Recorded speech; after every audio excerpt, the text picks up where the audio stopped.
ब्रह्म।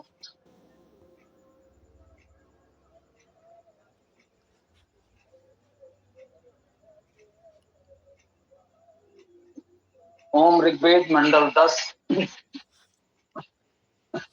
सूक्त 90 मंत्र 15 पुरुष सूक्त का ये 15वां मंत्र आज हम लोग प्रस्तुत करेंगे।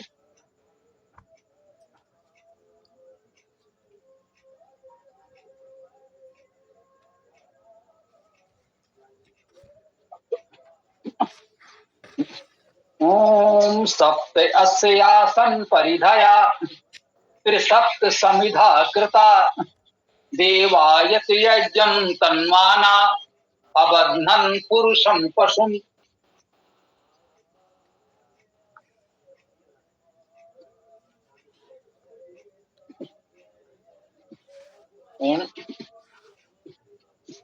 ही सप्त परिधियां उसकी ही समिधा थी सप्त त्रयी स्वामी देवों ने यजन वितान किया आबद्ध पुरुष पशु को करके। जैसा कि हम लोग जानते हैं ये सृष्टि सूक्त है, पुरुष सूक्त। पुरुष अर्थात अग्रणी के रूप में परमेश्वर के स्वरूप का वर्णन किया गया। क्रमशः सृष्टि उत्पन्न होने का, सृष्टि के विकास होने का वर्णन किया गया। फिर उस परमेश्वर परम पुरुष को एक मानवीकरण में उस रूप में लेकर के समाज और प्रकृति के विविध रूप इस अंग के अंगरूप कार्य कर रहे हैं। ये प्रश्न किया गया कि यदि हम कल्पना करें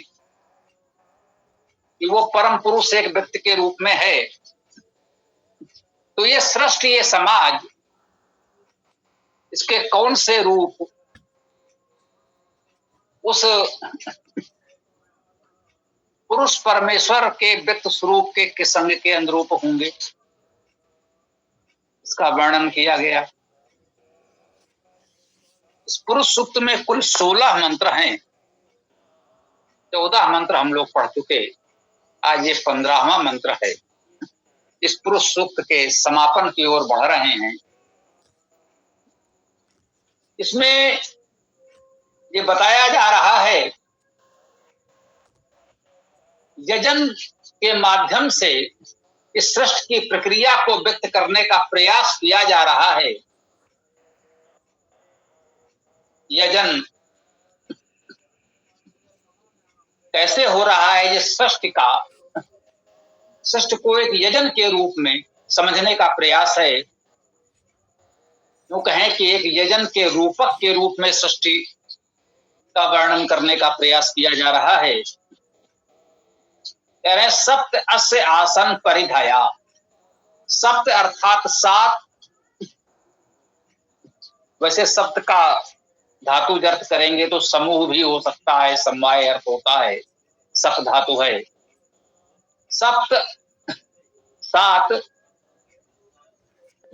अस्य इसका, ये तो सर्वनाम है। आसन अस धातु का क्रिया रूप है, बहुवचन है। परिधया अर्थात परिधियां। परिधि का बहुवचन परिधया, ये वैदिक भाषा में है। हम लोग वर्तमान भाषा में परिधि का बहुवचन परिधियां लिखते हैं, वैदिक भाषा में परिधया। सप्त अस्य आसन परिधया, इसकी 7 परिधियां थी। ये जो सृष्टि यजन हो रहा है, इस सृष्टि की 7 परिधियां हैं। त्रिसप्त समिधा कृता। त्रिसप्त, 3, सप्त 7, 3 7, 3 के 7 समूह या 7 7 के 3 समूह, इस प्रकार कुल संख्या हो गई 21। 21 नहीं कहा गया। यदि 21 ही कहना होता तो 21 भी कहा जा सकता था। लेकिन इसमें त्रिसप्त कहा गया, अर्थात ये बताने का प्रयास कर रहा है कि सात सात के 3 स्तर हैं या 3 3 के 7 स्तर हैं, जैसे भी मान लें, इसका अर्थ एक ही होता है।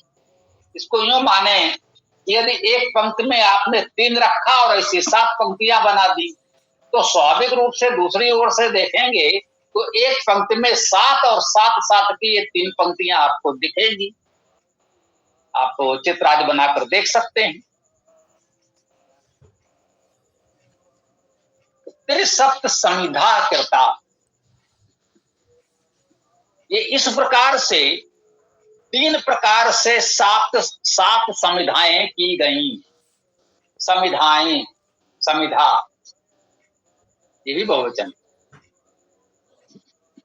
सम इधा समिधा, सम उपसर्ग सम्यक रूप से, इध इंध प्रकाश करना, समिधा अर्थात प्रकाश। त्रिसप्त समिधा कृता,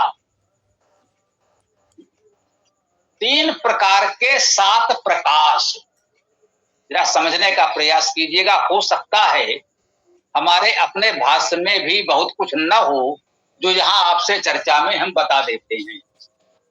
आपसे इस चर्चा के बीच बहुत सी बातें ध्यान में आती हैं, संबंध जुड़ता है।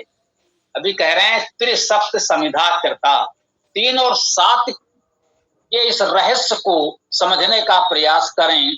समिधा का अर्थ हुआ प्रकाश, सम इधा समिधा सम्यक प्रकाश। ठीक, अब ये जो सम्यक प्रकाश है उसमें ये 3 और 7 को समझिए। प्रकाश के 7 वर्ण होते हैं, 7 रंग होते हैं। जो सूर्य से प्रकाश पृथ्वी पर आता है ये मुख्यतः 7 रंगों में विभाजित हो सकता है, और उन 7 को मिलाकर श्वेत वर्ण का प्रकाश हमको दिखता है, मिलता है। प्रकाश तो नहीं दिखता, प्रकाश के माध्यम से सब कुछ दिखता है। ये प्रकाश 7 भागों में 7 रंगों में विभाजित किया जा सकता है। प्रिज्म उपकरण के माध्यम से विभाजित हो जाता है। ये सामान्यतः हम लोग सरलता से जानते हैं। पहले कुछ ही लोग जानते रहे होंगे कि सूर्य की किरणों में 7 रंग इस प्रकार से होते हैं। वेद में इसका वर्णन बहुत बार आया, इतनी बार इतने रूप में आया है, ये तो मुझे भी लगता है इसको ऐसा नहीं कह सकते कि सूर्य के 7 वर्ण की जानकारी वैदिक काल में न रही। ऐसा बहुत हो रहा है कि कोई नई खोज आज हुई और कुछ लोग अति उत्साह में, ये तो मेरे वेद में पहले से है, तो वेद के शब्दों का तोड़ मरोड़ कर कुछ अर्थ अनर्थ करके ये सिद्ध करने का प्रयास करते हैं कि ये नई खोज हमारे यहाँ पहले से है। वो हमें तो हास्यास्पद लगता है। सबके अपने अपने विचार है, हमको लगता है कि ये उचित नहीं है, लेकिन फिर भी वेद में बहुत कुछ ऐसा है जो हमें आश्चर्यजनक लगता है कि इतने प्राचीन काल में वेद जब का है, जितना भी प्राचीन है, लाखों करोड़ों अरबों वर्ष न सही, फिर भी जितने हजार वर्ष की प्रामाणिकता भी दिखती है, उस समय भी पृथ्वी पर सामान्यतः इतने बुद्धि का विकास नहीं हुआ था। यह भी अपने आप में सुखद आश्चर्य है हमारे लिए कि वेद में ऐसे प्राकृतिक सत्य मिल जाते हैं। आज वो सामान्य हैं, तो वैदिक काल में निश्चित रूप से वो अद्भुत आश्चर्यजनक जानकारियां, उस समय विश्व में इस स्तर की जानकारियां लोगों को थी नहीं। तो कुछ तो आश्चर्यजनक अद्भुत है, ये तो कोई निष्पक्ष पाठक समझ लेगा। लेकिन हाँ, ये बात बिल्कुल ठीक है, यदि आधुनिकतम तकनीक और उपकरण हम वेद में खोजने लगेंगे या बताने लगेंगे तो फिर वेद हास्यास्पद हो जाएगा। उससे बचना चाहिए, ये हम अवश्य कहते हैं। ये कह रहे हैं त्रिसप्त समिधा कृता, जो सम्यक प्रकाश के 7 रंग हैं उसको भी 3 भागों में बांटा जाता था। कितना सूक्ष्म विवेचन है। अभी हम आपसे कह रहे थे ये प्रकाश के 7 वर्ण, 7 रंग, 7 विभाजन भी अद्भुत है।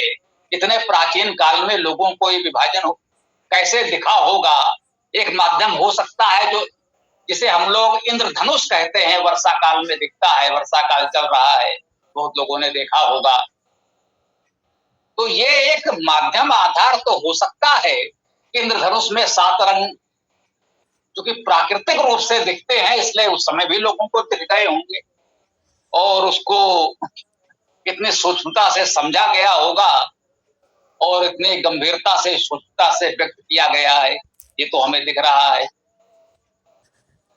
उसके भी 3 भाग किए जा रहे हैं।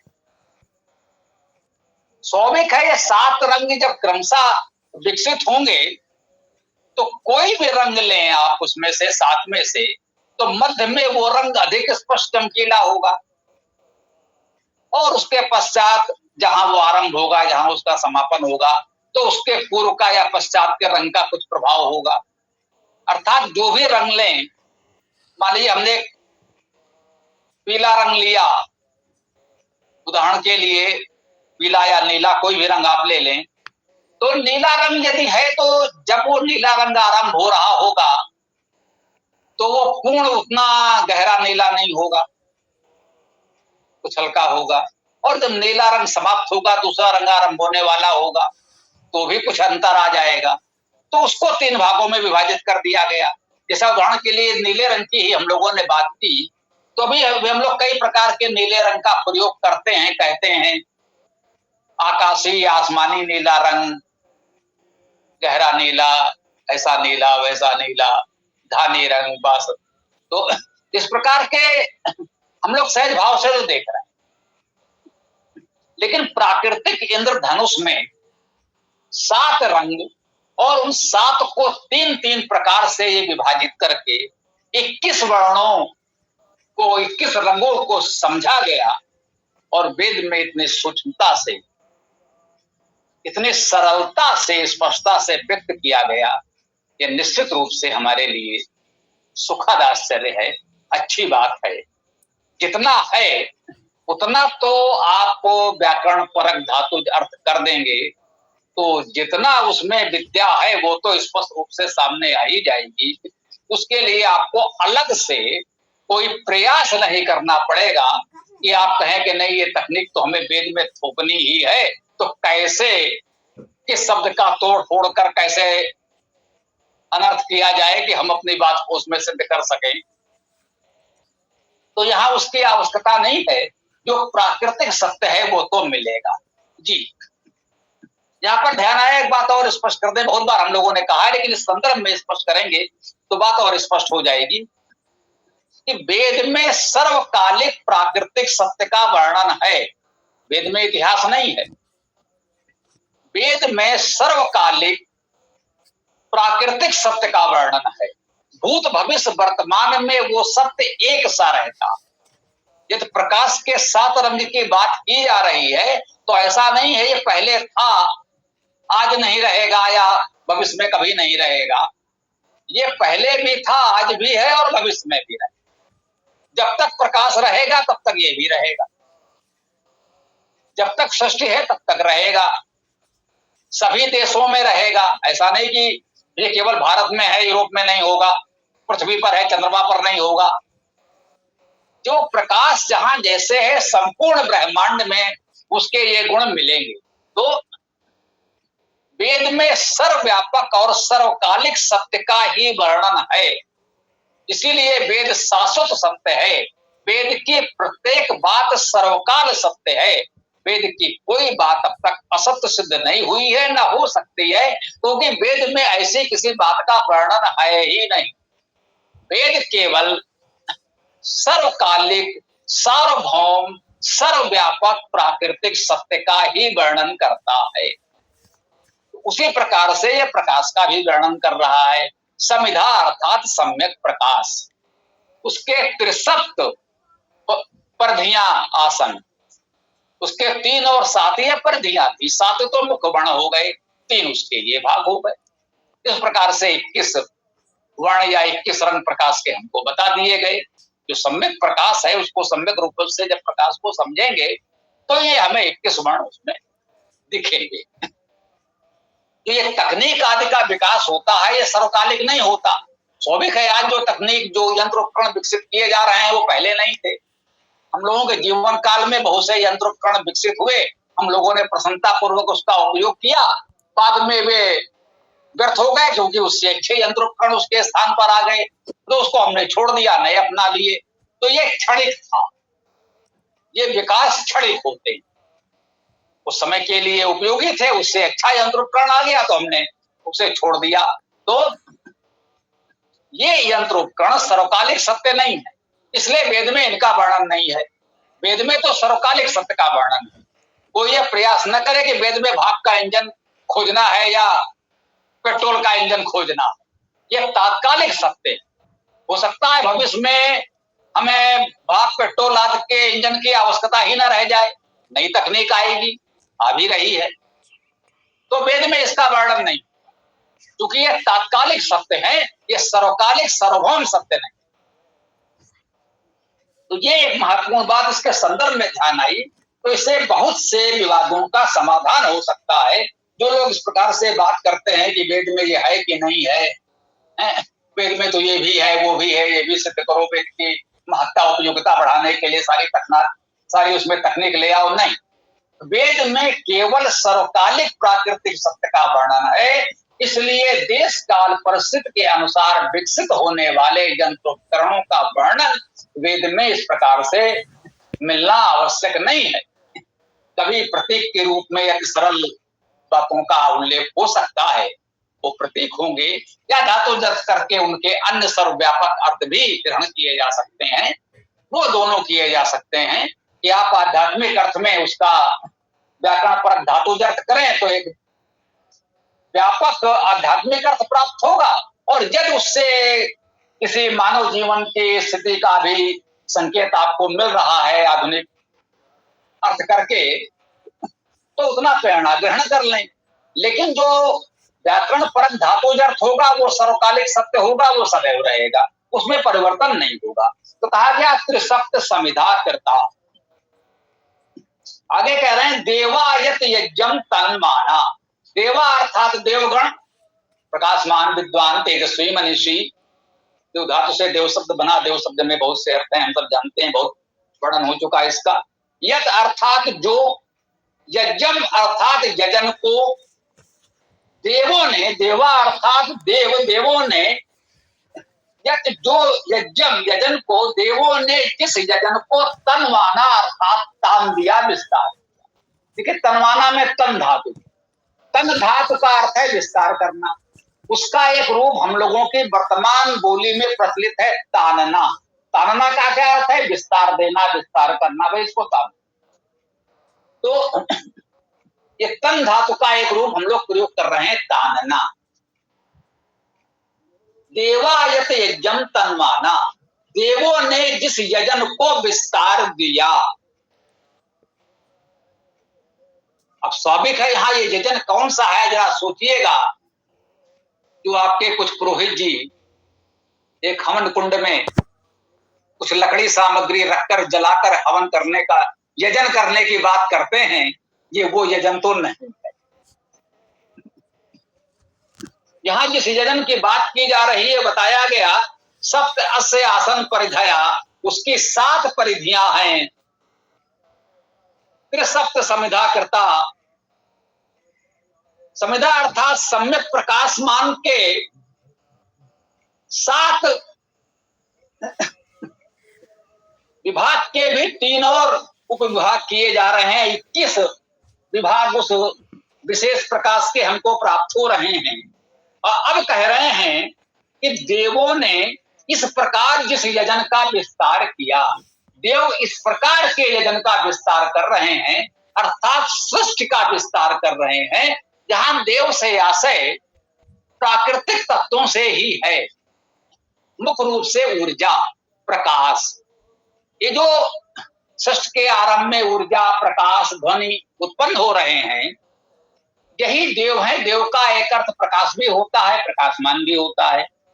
तो इन प्रकाश पुंजों ने, प्रकाश किरणों ने जिस यजन का विस्तार किया, अबधनन पुरुषम पशुम, अबधनन अर्थात बांध लिया,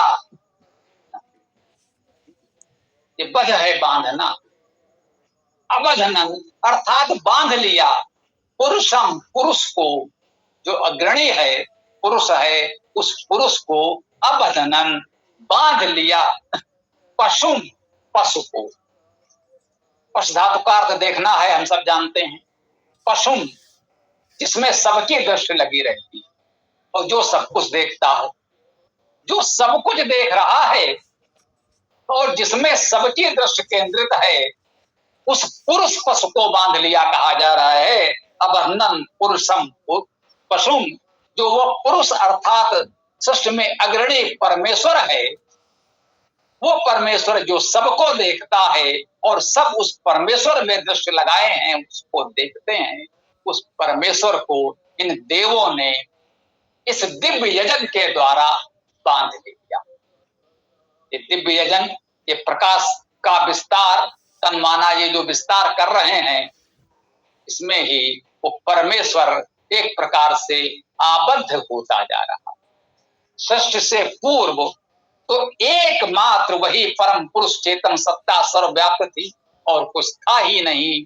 परम स्वतंत्र, परम व्यापक, परम चेतन सत्ता एकमात्र। अब जब सृजन आरंभ हो रहा है, सृष्टि आरंभ हो रही है, प्रकाश उत्पन्न हो रहा है, ध्वनि उत्पन्न हो रही है, सृष्टि के विविध रूप बन रहे हैं, तो कहीं न कहीं वो बंधता जा रहा है। उसके वो जो पहले की उन्मुक्त अवस्था थी, वो सृष्टि के रूप में कहीं न कहीं कुछ तो बंधती हुई दिख रही है। तो ये पुरुष सूक्त का आज 15वां मंत्र हम लोगों ने पढ़ा।